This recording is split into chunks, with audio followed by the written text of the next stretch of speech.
My name is Elena Whitmore. I was 27 years old when I learned that love doesn't always leave loudly. Sometimes it stays quiet long enough for you to build your life around it, and then asks for everything. I live in Denver, Colorado, where the city hums with ambition and the mountains loom close enough to remind you how small you are. By day, I work as a graphic designer at a mid-sized advertising agency downtown.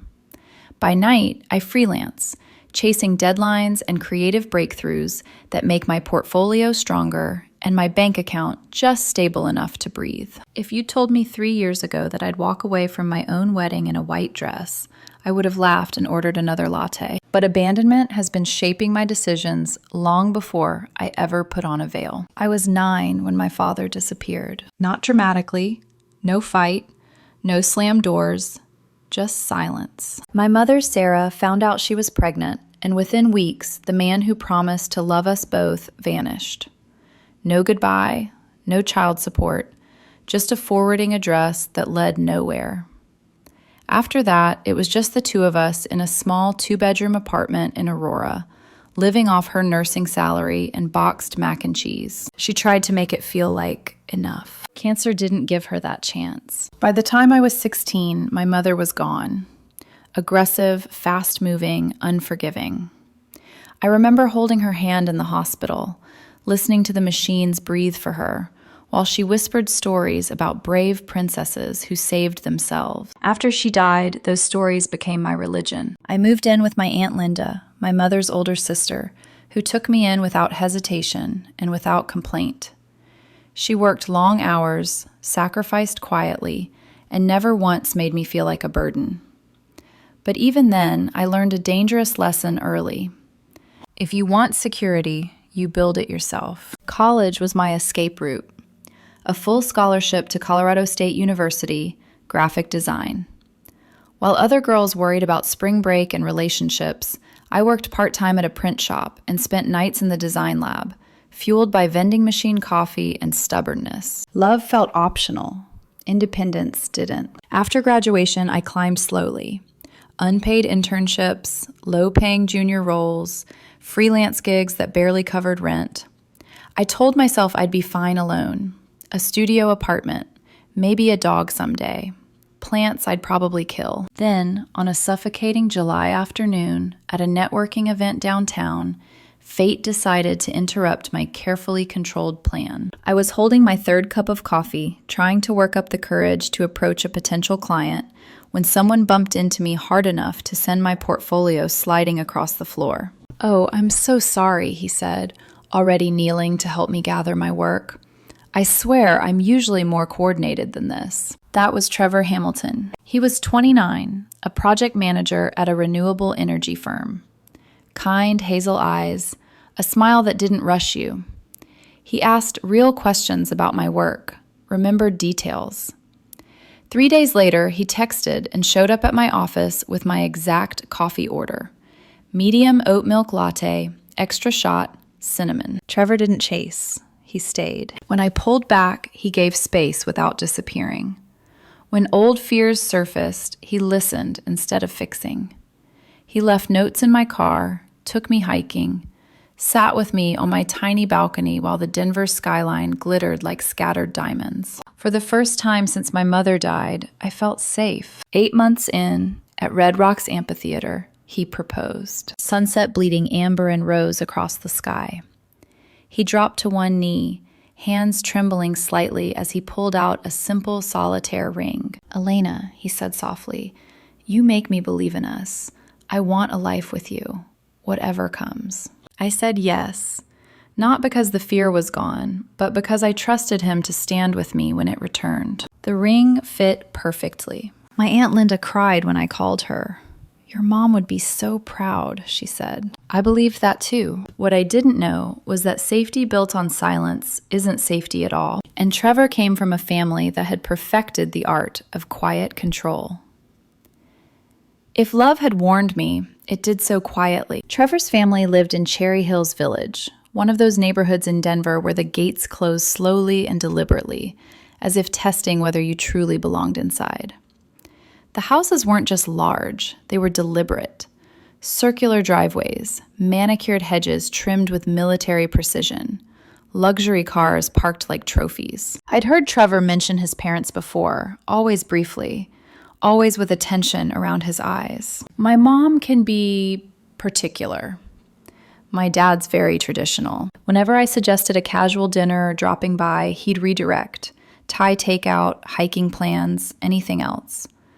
I mistook that hesitation for protectiveness. 3 weeks after our engagement, avoidance stopped being an option. She insists on meeting you, Trevor said one night, rubbing the back of his neck. She says it's important. Vivian Hamilton didn't do casual. As we drove through the gates, my stomach tightened in a way that felt familiar. The same knot I used to get before scholarship interviews, landlord meetings, moments where I knew I'd be evaluated. They're going to love you, Trevor said, squeezing my hand. Just be yourself. I smiled, but something inside me whispered that myself had never been what families like his wanted. The house loomed ahead. Massive white columns, perfectly symmetrical, glowing in the late afternoon sun. Trevor straightened as we walked to the door, shoulders stiff, like he was slipping on armor. Vivian Hamilton answered, wearing a cream silk blouse that probably cost more than my monthly rent. Her silver hair was swept into a flawless chignon. Her smile was sharp. "Trevor, darling," she cooed, air-kissing his cheek. Then her pale blue eyes landed on me. "And you must be Elena." Her gaze moved slowly. My dress, my shoes, my posture. Like she was conducting a quality inspection. I handed her the bottle of wine I'd bought after 20 minutes of anxious deliberation in the liquor aisle. She took it without looking and passed it off to someone I assumed was their housekeeper. "How thoughtful," she said, meaning the opposite. Inside, the house felt like a museum designed to intimidate.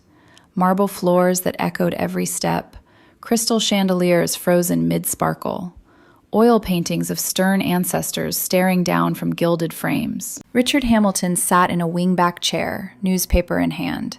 He glanced up once. "So," Vivian said, gesturing for me to sit, "tell us about yourself. Trevor says you're in design." "Graphic design," I clarified. "I work at an agency downtown." "How quaint," she interrupted smoothly. "And your family? Are they local?" I felt the familiar tightening in my chest. "My mother passed away when I was 16, I said evenly. "It's just my Aunt Linda now. She lives in Phoenix." Vivian's eyebrows lifted slightly. She exchanged a look with Richard that made my skin crawl. "Oh my," she said, "raised by an aunt. How challenging. No proper family structure during such formative years." "My aunt raised me," I said, voice steady.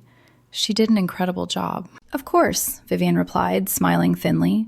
"She did her best." Richard finally folded his paper. "Trevor," the word appropriate hung in the air like a warning. Trevor sat beside me, silent, smiling faintly, saying nothing. I watched. "I love your son," I said finally.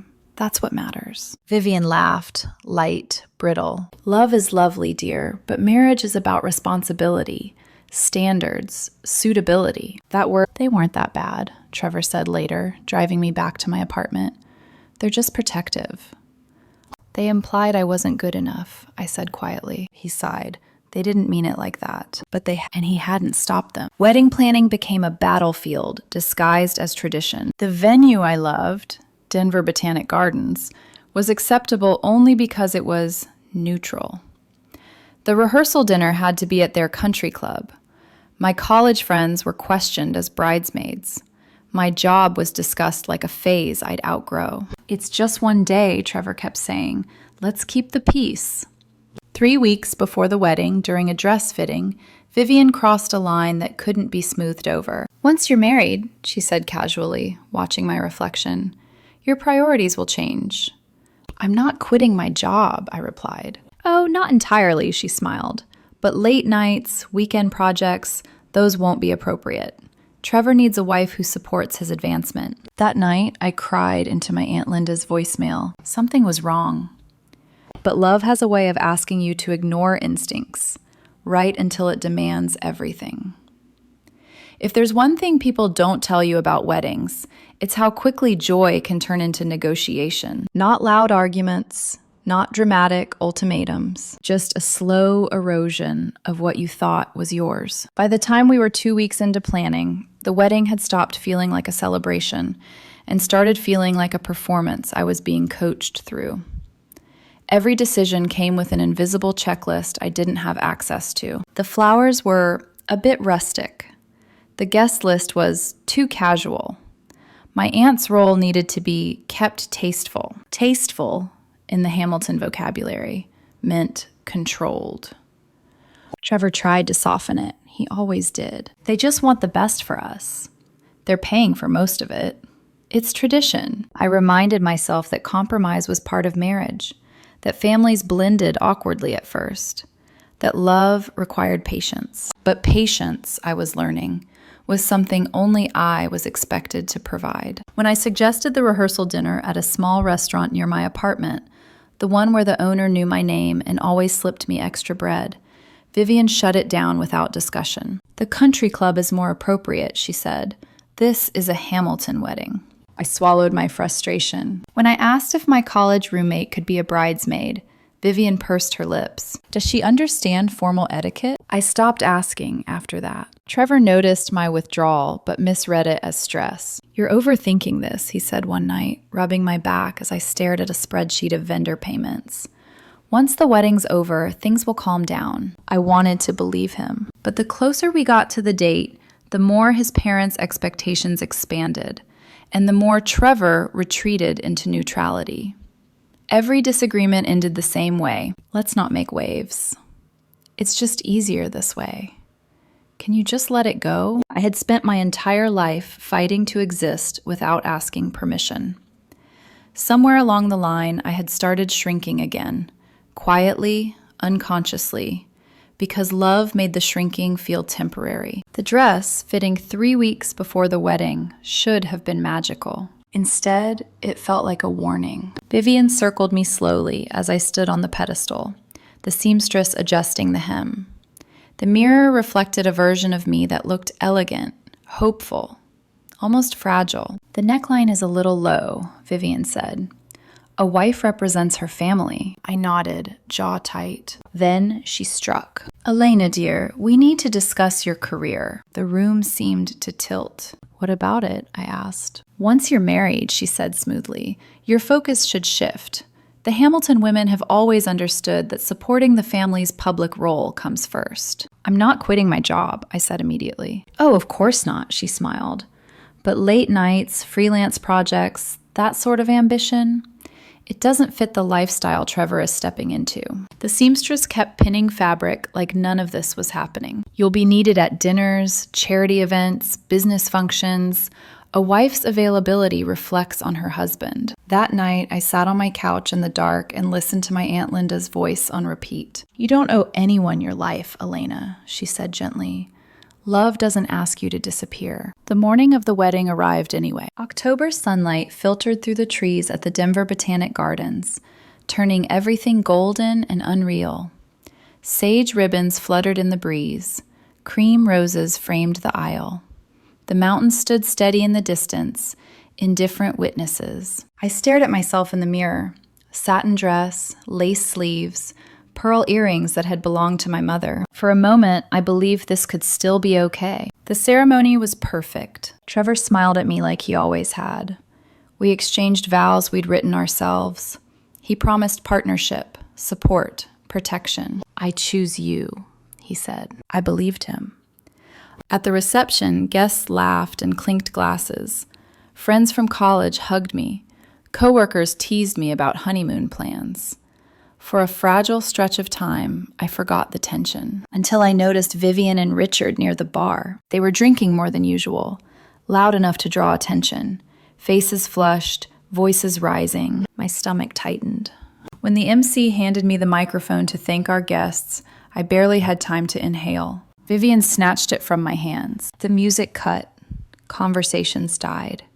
Every face turned toward us. "I have something to say about our new daughter-in-law," Vivian announced, swaying slightly. Trevor stepped forward. His father's hand stopped him. The pavilion went silent. "Elena," Vivian said sweetly, Now that you're officially part of this family, it's time you understood your responsibilities. My hands trembled around my bouquet. You'll be handing over your entire salary to us, she continued. $6,000 a month, plus bonuses, freelance income, everything. Gasps rippled through the crowd. We'll manage the finances, Richard added. You'll receive an allowance. $200 a month should be sufficient. Laughter, confused, uncomfortable, echoed. I looked at Trevor. He didn't look back. Refuse, Vivian said softly. And you can leave this wedding right now. My aunt stepped forward. That's enough, she said sharply. Vivian turned on her, venomous. This is family business. Stay out of it. Something inside me broke, clean and final. I took the microphone back. There won't be a marriage tonight, I said calmly. I deserve better. Applause erupted, gasps. Someone shouted, "Good for you!" I looked at Trevor one last time. I loved you, I said. But partners don't stay silent. Then I walked out. Walking out of my own wedding didn't feel heroic. It felt quiet. The kind of quiet that follows an explosion, when your ears ring and your body hasn't caught up to what just happened. My dress rustled with every step as Aunt Linda held my arm, guiding me past stunned guests, past floral arrangements I'd spent months choosing, past a future that evaporated in real time. Somewhere behind us, voices rose, arguments, confusion, someone shouting Trevor's name. He didn't follow. The night air hit my skin like a slap as we reached the parking lot. I stood there, still holding my bouquet, breathing in sharp, uneven pulls like my lungs had forgotten how to work. You did the right thing, Aunt Linda said firmly, opening the car door for me. I nodded, even though my hands were shaking. The next morning, reality arrived in waves. Messages poured in. Friends, co-workers, acquaintances I barely remembered inviting. Not judgment, support. Are you okay? I'm so proud of you. I wish I'd had your courage. The video hit social media before noon. Someone had filmed the entire confrontation. Vivian's slurred entitlement, Richard's booming judgment, Trevor's silence. It spread fast, packaged neatly for outrage. Worst wedding in-laws ever. Imagine demanding your daughter-in-law's salary. Silence is a choice. Trevor called once. I didn't answer. Vendors reached out, apologetic and awkward. The honeymoon was canceled. Gifts returned. The wedding coordinator cried on the phone and told me she'd never seen anything like it. 2 days later, Trevor showed up at my apartment. He looked smaller somehow, rumpled, exhausted. I didn't know what to do, he said, standing in my doorway. They blindsided me. You stayed silent, I replied calmly. They're my parents, and I was your partner. He opened his mouth, closed it. I need time, he said finally. I nodded. So do I. He moved back into his childhood bedroom a week later. The Hamilton fallout didn't stop with embarrassment. Aunt Linda had been quiet, unusually so. Then she made a call. Richard Hamilton worked as a senior executive at Mountain Peak Financial, a firm that prided itself on ethical leadership and polished reputations. His CEO, Patricia Chin Morrison, happened to be someone Linda knew professionally, a woman who'd built her career from nothing and didn't tolerate abuse dressed up as tradition. The board reviewed the footage. Richard was demoted within 10 days, reassigned to a junior role in a satellite office hours away from Denver. Vivian's social circle evaporated just as quickly. Charity boards rescinded invitations. Lunch and friends stopped answering calls. Reputation, it turned out, was fragile. Trevor quit his job 2 weeks later. Too humiliated to face colleagues who'd watched the video. Too conflicted to confront his parents. He stayed home. As for me, I went back to work. My boss handed me a new client and quietly adjusted my salary upward. 6 months later, I left the agency. I started Aurora Design Studio, naming it after the neighborhood where I learned to survive. Clients followed, then more. Some nights, I sit in my downtown loft, laptop glowing, city humming below, and I think about the girl who almost traded herself for peace. I didn't get married, but I got my life back, and that was worth everything. People think the hardest part was leaving. It wasn't. The hardest part came afterward, when the noise died down, when the story stopped trending, when there was no crowd to validate the choice I'd made, when I had to sit alone with the truth that walking away didn't magically erase grief. It just gave me room to feel it. For weeks, I woke up reaching for a phone that no longer buzzed with wedding planning updates or late-night messages from Trevor. My apartment felt too quiet, too still.